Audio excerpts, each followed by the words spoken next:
Good evening friends, मैं पूर्णचंद्र साहू आप सभी को वेलकम करता हूं मेरा YouTube channel mining legislation by PC Sahu में। दोस्तों, ये एक नया क्वेश्चन सेट के साथ मैं फिर हाजिर हूं। इस क्वेश्चन सेट में हम mining foreman and mining met examination 2022 में आने वाले कुछ इम्पोर्टेंट क्वेश्चंस के बारे में डिस्कस करेंगे। दोस्तों, शुरू करने से पहले मैं जैसे हर वीडियो में रिक्वेस्ट करता हूं कि मेरा चैनल को ज़रूर सब्सक्राइब करें और बेल आइकन को प्रेस करें। तो जो लोग अभी तक मेरा चैनल को सब्सक्राइब नहीं किए हैं वो लोग मेरा चैनल को विजिट करने के बाद ज़रूर सब्सक्राइब करें और बेल आइकन को ज़रूर प्रेस करें। तो शुरू करते हैं आज का video. First question of the question set, productivity in case of A mine is expressed आज डैश। माइंस का जो प्रोडक्टिविटी होता है उसको कैसे एक्सप्रेस किया जाता है? Output per annum, output per shift, output per man shift, cost per ton. इसका सही आंसर क्या है? दोस्तों, सबसे पहले सही आंसर देने से पहले क्वेश्चन को समझना बहुत ज़रूरी है। जैसे क्वेश्चन में पूछा है कि productivity in case of A mine, productivity क्या होता है? दोस्तों, प्रोडक्शन एंड प्रोडक्टिविटी दोनों में डिफरेंस है। प्रोडक्टिविटी और प्रोडक्शन में क्या डिफरेंस है? जैसे मान लीजिए, इसको समझाने के लिए मैं एक एग्जांपल का सहारा लूँगा। जैसे प्रोडक्शन क्या होता है, मान लीजिए दो माइंस है। एक माइंस प्रोडक्शन करता है 1 लाख टन और दूसरा माइंस मान लीजिए प्रोडक्शन करता है 2 लाख टन। तो प्रोडक्शन किसका ज़्यादा है बोलने से, जो 2 लाख टन प्रोडक्शन कर रहा है सेम टाइम इंटरवल में, उसका प्रोडक्शन ज़्यादा है। लेकिन जब प्रोडक्टिविटी के ऊपर आते हैं तो कितना आदमी यूज करके वो प्रोडक्शन किया, उस चीज़ को जब हम कंपेयर करते हैं तब जाके हम प्रोडक्टिविटी कंपेयर कर पाएंगे दोनों माइंस के बीच में। तो प्रोडक्टिविटी कैसे एक्सप्रेस किया जाता है किसी माइंस का? जो पहला ऑप्शन क्या बोल रहा है, आउटपुट पर एनम, यानी कि एक साल में कितना टन वो निकाल रहा है, ये तो प्रोडक्शन हो गया। ऑप्शन बी में क्या बोल रहा है, आउटपुट पर शिफ्ट, पर शिफ्ट में कितना प्रोडक्शन आ रहा है एक माइंस का, उसको प्रोडक्टिविटी बोलेंगे। ये भी गलत है, ये भी वही प्रोडक्शन रिलेटेड चीज़ है। तीसरा चीज़, आउटपुट पर मैन शिफ्ट, पर मैन शिफ्ट में कितना प्रोडक्शन आ रहा है, यानी कि साल भर का जितना प्रोडक्शन डिवाइडेड बाय साल भर का जो मैन शिफ्ट वर्क करने से जो फिगर आएगा वो हो जाएगा आउटपुट पर मैन शिफ्ट। और ऑप्शन डी क्या है, कॉस्ट पर टन, यानी कि 1 टन निकालने के लिए उस माइंस का कितना खर्चा हो रहा है। तो ये चारों ऑप्शन में से सब प्रोडक्टिविटी कैसे एक्सप्रेस किया जाता है, इसमें जो ऑप्शन सी है आउटपुट पर मैन शिफ्ट, वही है इसका सही आंसर। यानी कि टोटल माइंस का जो साल भर का आउटपुट, यानी कि टोटल जो उसका प्रोडक्शन, उसको डिवाइड करेंगे किसमें, साल भर का जो मैन शिफ्ट वर्क हुआ है उस माइंस में, उससे डिवाइड करने से जो फिगर आएगा उसको बोला जाएगा उस माइंस का प्रोडक्टिविटी। उसी हिसाब से जिस माइंस का आउटपुट पर मैन शिफ्ट ज़्यादा है उस माइंस का प्रोडक्टिविटी भी ज़्यादा है। तो प्रोडक्शन एक अलग चीज़ है, प्रोडक्टिविटी एक अलग चीज़ है। प्रोडक्टिविटी एफिशिएंसी को डिनोट करता है और प्रोडक्शन उसका कितना प्रोड्यूस कर रहा है उसको डिनोट करता है। तो जब हम एफिशिएंसी का बात करते हैं उस टाइम में प्रोडक्टिविटी हम कैलकुलेट करते हैं। और प्रोडक्टिविटी निकलता कैसा है, आउटपुट पर मैन शिफ्ट, यानी कि मान लीजिए एक महीना का प्रोडक्टिविटी हम निकालेंगे तो उस महीने का जो आउटपुट है, यानी कि उस महीना का जो प्रोडक्शन है डिवाइडेड बाय उस महीने में उस माइंस का जो मैन शिफ्ट वर्क हुआ होगा उससे डिवाइड करने से जो फिगर आएगा, यानी कि प्रोडक्शन, इसको आउटपुट भी बोल सकते हैं, production divided by total man shift work, जो कि ऑप्शन सी में है, ये हो जाएगा माइंस का प्रोडक्टिविटी। तो इस केस में option C is the right answer. Productivity in case of mines is expressed as output per man shift. Next questions की तरफ बढ़ते हैं। Purpose of water pit at the entrance of magazine is dash. Options क्या क्या है पहले पढ़ लेते हैं, फिर क्वेश्चन को डिस्कस करेंगे। सबसे पहला ऑप्शन है immediate use of water in case of fire, यानी कि जब फायर का केस में तुरंत वाटर अवेलेबल होने के लिए मैगजीन का एंट्रेंस में वाटर पीट का प्रोविज़न दिया किया जाता है। ऑप्शन बी क्या बोल रहा है, to arrest fire entering the magazine, यानी कि मान लीजिए मैगजीन के चारों तरफ किसी भी रीजन से अगर फायर लग गया, आग लग गया, तो मैगजीन के अंदर जैसे नहीं घुसेगा, इसीलिए वाटर पिट दिया जाता है मैगजीन का एंट्रेंस में। ऑप्शन सी क्या बोल रहा है, washing feet of persons entering the magazine to wash away any metallic object, यानी कि मैगजीन का अंदर जितना लोग भी घुसते हैं, अगर उसके सामने वाटर पिट का प्रोविज़न है तो उसके थ्रो जाएंगे, यानी कि उसको यूज करते हुए जाएंगे, तो उनका जो शूज का नीचे वाला पोर्शन में से अगर कोई मेटालिक ऑब्जेक्ट रहता है, जैसे कुछ कांटा हो गया, कुछ मेटालिक का बहुत कुछ भी हो सकता है, मेटालिक मैंने आयरन हो सकता है, दूसरा कुछ मेटल भी हो सकता है, अगर उसका शूज के अंदर कुछ ऐसा मेटालिक ऑब्जेक्ट है शूज का जो नीचे वाला पोर्शन में, तो वॉश आउट हो जाएगा, इसीलिए वाटर पिट का प्रोविज़न है मैगजीन का एंट्रेंस में। और ऑप्शन डी क्या बोल रहा है, ऑल ऑफ दीज, ये तीनों सभी जो ऊपर ए बी सी तीनों ऑप्शन में से जो जो चीज़ लिखा गया है, तीनों पर्पज़ के लिए वाटर पिट का प्रोविज़न है मैगजीन का एंट्रेंस में। तो इसका सही आंसर क्या होगा। अब क्वेश्चन क्या बोल रहा है कि मैगजीन का एंट्रेंस में वाटर पिट रहता है ना, एक छोटा सा जैसे बनाया जाता है, कोई भी आदमी मैगजीन के अंदर घुसने से पहले उस वाटर पिट में अपना शूज को अच्छे से डुबा के फिर जाके अंदर घुसता है। तो उसका रीजन क्या है, उस वाटर पिट का प्रोविज़न जो दिया गया है मैगजीन का एंट्रेंस में, गेट के पास जो मेन डोर है, जो जिसको खोलने के बाद घुस जाते हैं मैगजीन के अंदर, उस वाटर पिट का प्रोविज़न क्यों है, क्यों दिया जाता है। तो अभी जैसे हम लोग डिस्कस किया, ऑप्शन ए बोल रहा है कि अगर फायर का केस में मान लीजिए कहीं भी मैगजीन के पास फायर आग लग गया, तो इमीडिएट पानी मिल जाएगा उस फायर को बुझाने के लिए। ये तो गलत है, इसके लिए तो सेपरेट फायर एक्सटिंग्विशिंग जैसे बकेट, फायर बकेट वगैरह, फायर एक्सटिंग्विशर वगैरह रखा जाता है, ये उसी के लिए नहीं है। वो जो वाटर पिट का प्रोविज़न आग बुझाने के लिए नहीं है। ऑप्शन बी क्या बोल रहा है कि to arrest fire entering the magazine, magazine के चारों तरफ मान लीजिए आग लग गया, तो मैगजीन के अंदर जैसे घुस नहीं सकता, इसीलिए वो प्रोविज़न है वाटर पिट का। ये भी गलत है, क्योंकि जो वाटर पिट बनाया जाता है वो बहुत ही छोटा सा रहता है, सिर्फ मतलब एक दो पैर जैसे डूबेगा उतना ही पानी रहता है ज़्यादा से ज़्यादा। तो अगर आग भी लग जाएगा तो उससे वो आग बुझाने वाला या फिर मैगजीन के अंदर घुसने को जैसे अरेस्ट करने के लिए उस पर्पज़ में वो सफिशिएंट नहीं है, तो उसका पर्पज़ भी वो नहीं है कि to arrest fire entering the magazine. ये जो तीसरा पॉइंट है, क्या लिखा गया है कि washing feet of persons entering the magazine to wash away any metallic object, कोई भी आदमी जो मैगजीन के अंदर घुसता है, सिर्फ ऑथराइज्ड पर्सन ही मैगजीन के अंदर घुसते हैं, तो घुसने से पहले वो लोग अगर उस वाटर पिट में अपना जो पैर है, अपना जो सेफ्टी शू है, डुबो के जाएंगे, तो उनका जो मेटालिक ऑब्जेक्ट शू में अगर रह जाता है किसी भी रीजन से, तो वो वॉश आउट हो जाता है। यही है actually provision for constructing water pit at the entrance of the magazine. तो option C is the right answer for this question. Okay, option C में जो लिखा गया है of washing feet of person entering the magazine to wash away any metallic object is the right answer for this question.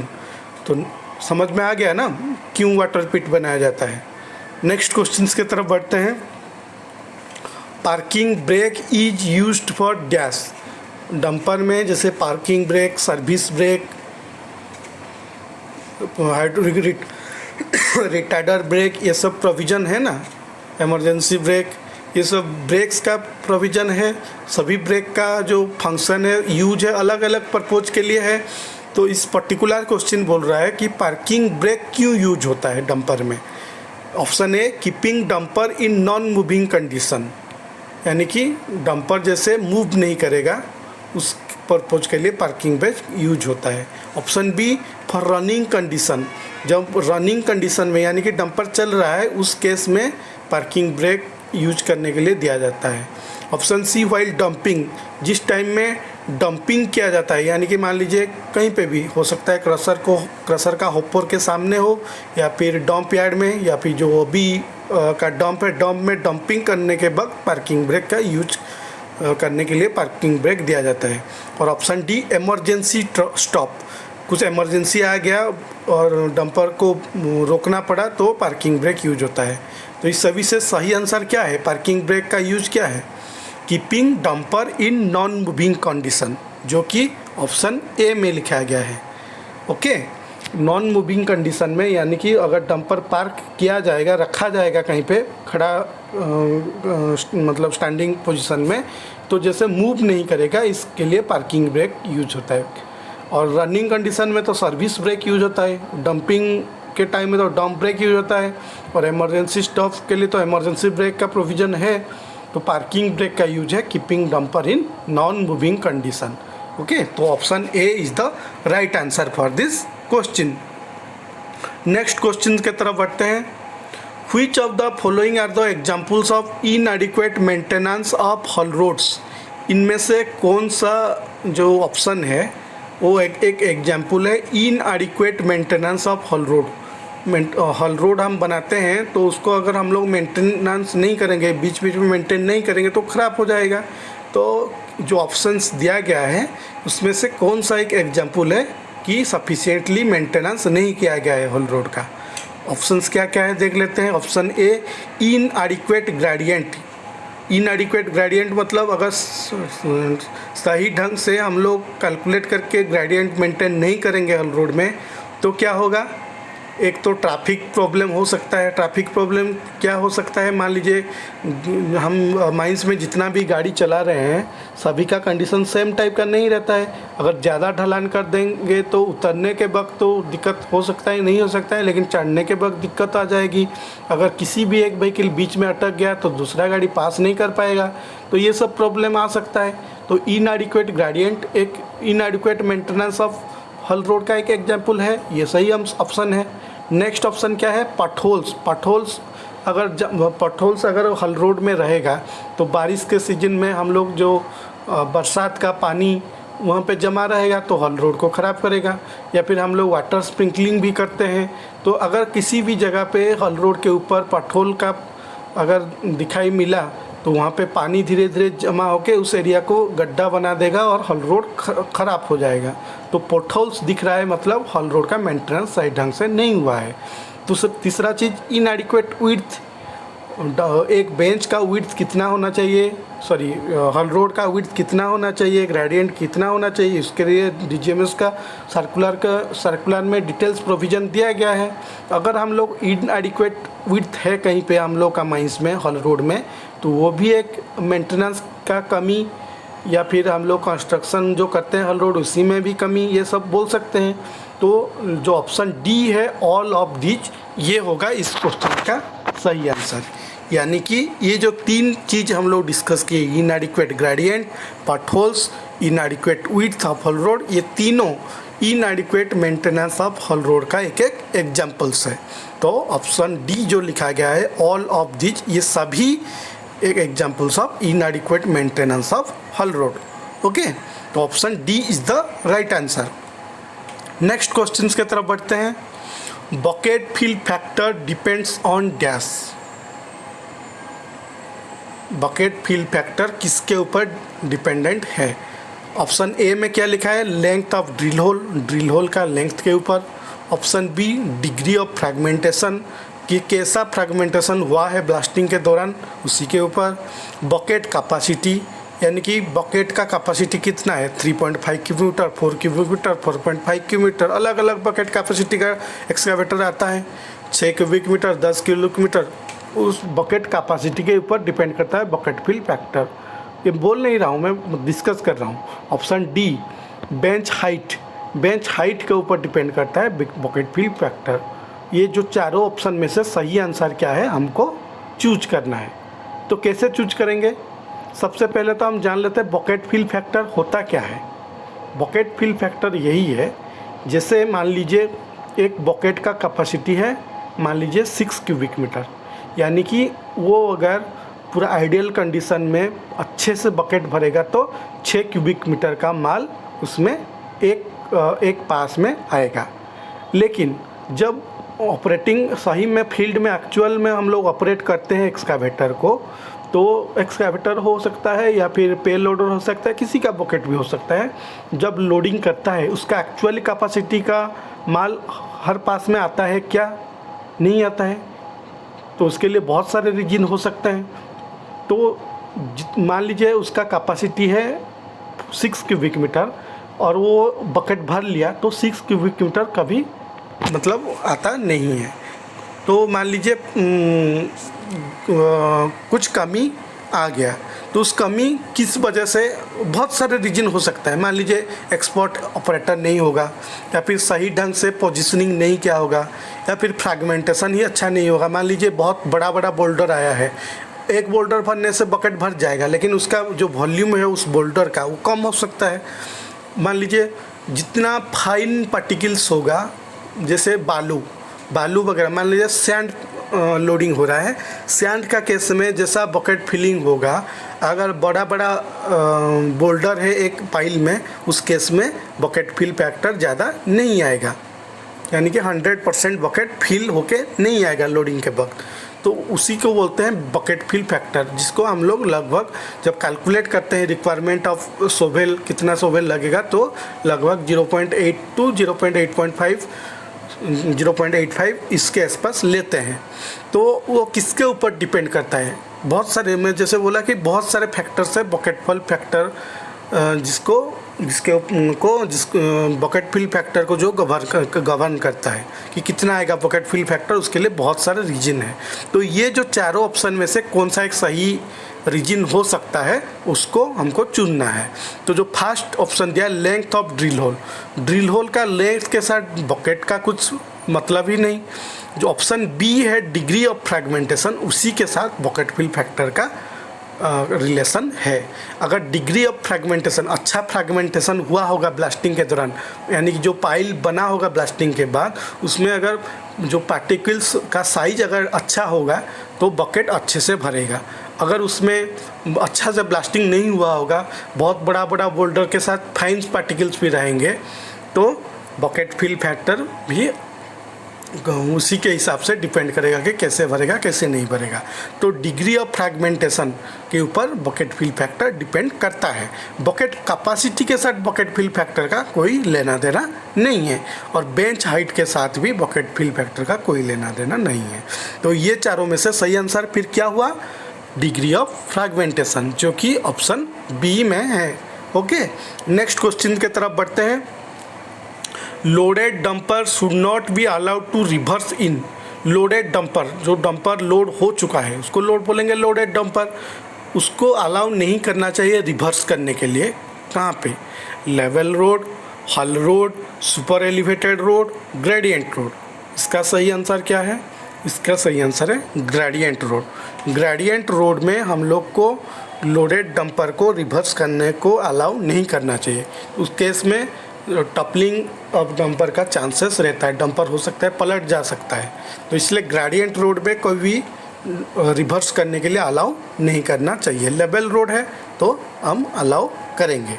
Okay, इसीलिए आप देखे होंगे कि बहुत ख़तरनाक रहता है ग्रेडियंट रोड में अगर कोई डंपर रिवर्स कर रहा है तो, यानी कि बैक कर रहा है तो, क्योंकि ब्रेक के ऊपर भी, सस्पेंशन के ऊपर, सबके ऊपर दबाव रहता है। और दूसरा चीज़ है लोडेड है डंपर, यानी कि हैवी उसका जो वेट है वो भी बढ़ गया है।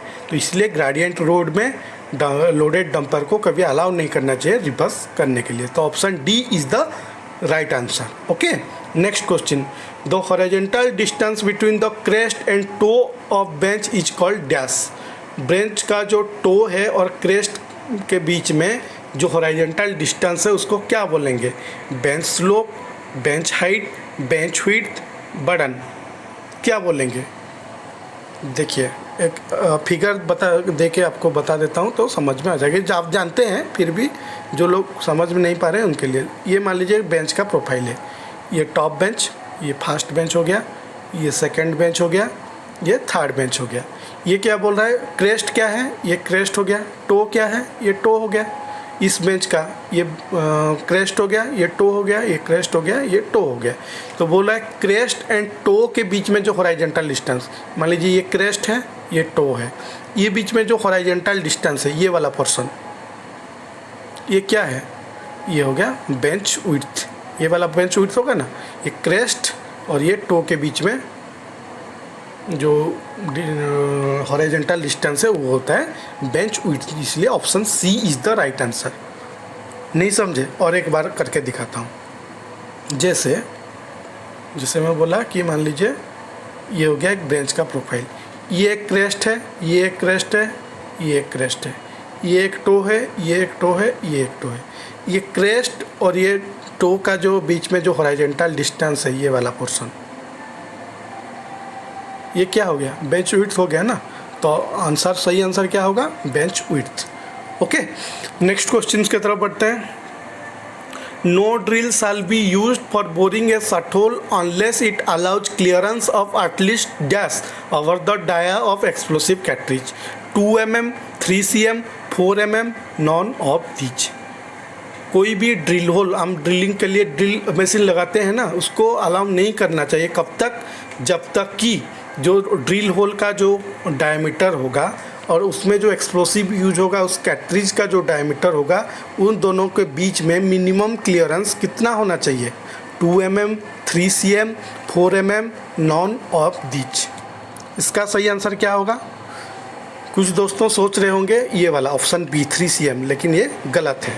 सही आंसर क्या है? 3 mm, यानी कि 3 मिलीमीटर, जो कि इस ऑप्शन में नहीं है। इसलिए इसका सही आंसर होगा option D, non of these. कुछ लोग 3 को याद रख लेते हैं ना, तो यहाँ देख लेते हैं ऑप्शन में कि हाँ 3 है, इसको सही बता देते हैं, लेकिन ये गलत है। 3 cm, यूनिट को भी देखिए, 3 cm नहीं 3 mm। इसीलिए सही आंसर क्या होगा? ऑप्शन डी, यानी कि नॉन ऑफ दीज। इसका सही आंसर क्या होगा? 3 mm, जो कि कहीं पे भी नहीं है। सिर्फ ये 3 को देख के आप इसी को टिक लगा देंगे तो ये गलत हो जाएगा। ओके, तो इसका सही आंसर है 3 mm, क्योंकि किसी भी ऑप्शन में नहीं है, इसलिए इसका सही आंसर होगा none of these. Okay, last question of this question set.